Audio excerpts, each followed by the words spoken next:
and the O-Dog. That was actually on the hug cam down at Scotiabank. It wasn't kiss cam, but it was hug cam. And we were tipped off, hey, it's coming. We're in the alumni box. And we were like, well, what are we supposed to do? Are we going to hug it out? And, look how awkward O is. Like, O was so awkward. And I'm like, I'll go in for the half hug, like the shoulder grab and pat, let everyone know we're in on the act. But anyway, yeah, Coldplay. Changing lives. Changing lives. If you're having no other way to put it. You don't cuddle at a very public event. Oh. That's just it doesn't even make sense. Right. It's almost like you're asking to be busted. Like, okay, now everyone knows it's out there, right? Now our families know, our wives, husbands know. Like, that's what you quietly do on a beach in the middle of nowhere. Like, it's just, I don't know.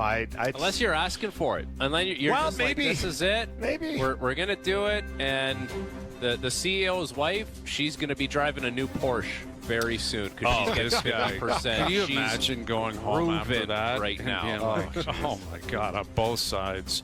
And what was the explanation for why the significant others couldn't go to Coldplay? That's another part of it I want. I've got to go. We got work tickets. I wish I couldn't go, but I have to. I got to bring people from work. It's like, yeah, okay, dude. Who are you kidding? All right, so more on Coldplay a little bit later this afternoon. We got Lawrence Applebaum coming up from Royal Portrush a little bit later in the hour, but we have a trade to announce. I sound like Jerry. The Maple Leafs have acquired Dakota Joshua from the Vancouver Canucks, I believe for a fourth-round pick. Is that right, JP? A fourth-round pick for Dakota Joshua. Dakota Joshua coming home. He was drafted by Toronto. He was drafted by the Leafs. I think he's a Michigan kid. I believe he was born in Michigan. But, yeah, he was drafted by the Leafs. And, he had health issues last year, obviously, that, delayed the start of his season. His numbers were not off the charts this past year. But the year before, he had a career year for him. He had a very good year, very productive year. But he can play center. He can play wing. He's a big guy. It's kind of like is this kind of like another Nicholas Waugh? Like, how would you describe, Joshua and what kind of role he's going to play for the Leafs? He's, because we've been talking about what Brad Treliving says, like last year it was more snot, this year it's DNA that needs to change. This guy fits the mold of what Brad Treliving is talking about. And he can be a difference maker. Like 2 years ago, when he was there in Vancouver with Rick Tocchet was really hard on him. You need to be confrontational. You need to be a guy that makes people uncomfortable on the ice. And if you can do that, you can make a difference. And Dakota Joshua, to his credit, did that and had a really good season. He had 18 goals and in 63 games, was half a point per game. But more importantly than that, it was the way that he played. He was a difficult player to play against. He was physical. He was abrasive. And so if you think about what Toronto is trying to do now and how they're trying to turn over some of that DNA, yeah, I get it. It's not 102 points Mitch Marner. There's never going to be the one-for-one replacement, but they're trying to patch it up in a different way. And if he's healthy, he has that element of trying to make people uncomfortable on the ice with the way that he plays, how confrontational he is, how physical he is. So this is going to be this is a guy who fits a role in a really nice way for Toronto. 100%. That 2 years ago, he was a really good player. He can skate, he can score, he can hit, and he's got a little bit of as you mentioned, kind of like that Marchand, Evander Kane kind of annoying presence on the ice. He's noticeable. I want to say he was with. Was it with what's that little guy that plays for Vancouver? Luger and Garland. It was their line. Garland. Joshua, Luger, and Garland at that third line in Vancouver 2 years ago was one of the best in the league. Really third good. Lines wise. 100%. Really good. So do you put him up beside, is it maybe Laud or beside Nick Waugh and try to get that going again, right? And just the other day we were talking about the third line or the bottom six for the Leafs. I think this adds something there. I think he can score, he can hit, he can be a lot of things. Now, what is his cap? Is it like $3 or $4 million? It's in the high threes. Yeah. It's just under 4. So which player are you getting?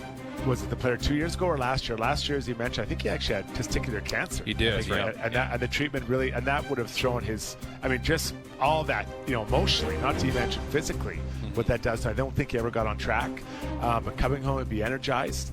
I like this kind of, for a fourth round pick. That's not much to give for a guy that I think could bring that to this middle of the lineup, maybe, of what they need.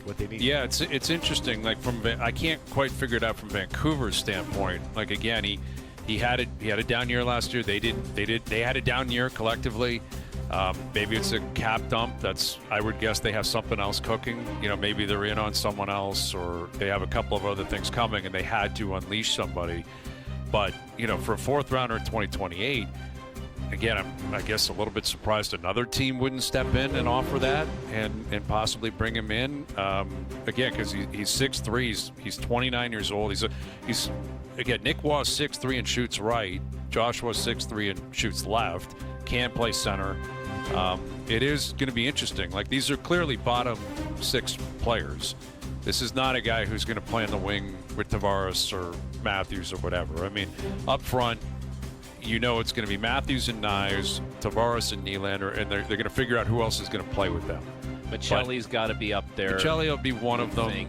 Maybe it's Max Domi is another one. They're going to work that out. But I think in the bottom six, you mentioned Lawton. Joshua, Lawton, Waugh, like, you've got three veteran guys who I think can play center. They can play the wing if need be. I think this is a precursor to David Camp clearly not being a part of the team in the future. I mean, I don't think that would surprise anybody. He didn't play in the playoffs, but they're going to have to find a way to unload that. Calle Yarncroke. Yeah, is Yarncroke going to be a part of this? Dakota Joshua fills more of a role, like a clearly defined role that makes your team harder to play against than Calle Yarncroke. Yarncroke's like he's a versatile guy. Do you think he'll play center, Frank, or do you think he'll play up? Like, could you see a scenario where it's Matthews, Tavares, Waugh, Joshua? Like, that's your 1, 2, 3, 4 up the middle. Could be. Yeah, like, it could give you flexibility. Like, you could go Lawton, you could go Joshua.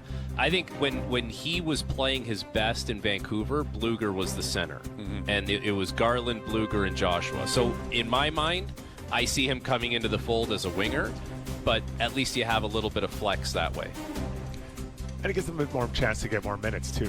When you're playing fourth line center, not getting as many as a third line left winger. Obviously, I'm talking 5-on-5. I don't know if he fits it. Well, obviously, probably not power play. Maybe some penalty kill. But I see him as a big, heavy winger. When you're playing against Florida, he can go out there. He can get to those D. He can make it happen. Like, 2 years ago, he was a really impact player for the Canucks. Again, last year, not there. But I think this is a sneaky pickup if he can get back to that level. Yeah, it's an interesting move. The Leafs acquiring Dakota Joshua from Vancouver for a fourth-round pick in 2028. Now, again, part of that could be because he does have some term and some money that the Leafs, because Vancouver's not retaining any money that we're aware of as of right now.